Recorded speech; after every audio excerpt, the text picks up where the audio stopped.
Did you go through any struggle, internal struggle between, because you mentioned there was a blind following just from the beginning, so you didn't really have a good foundation in the deen to begin with. Is that correct?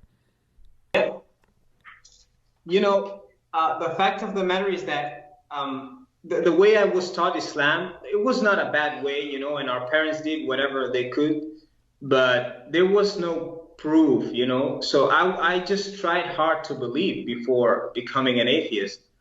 But I would ask questions, I didn't get any answers, and I just, you know, my best friend was an atheist, so, and actually what he was saying sometimes made more sense.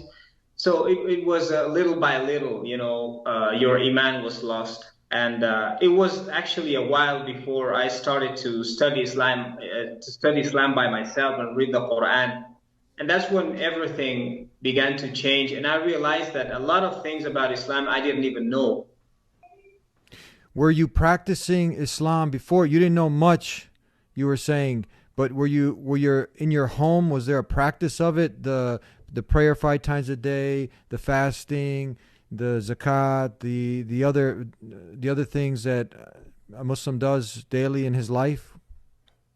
Yeah, this is an interesting question because most of Muslim families are very practicing in some things and they don't practice at all in other things. And that was the situation.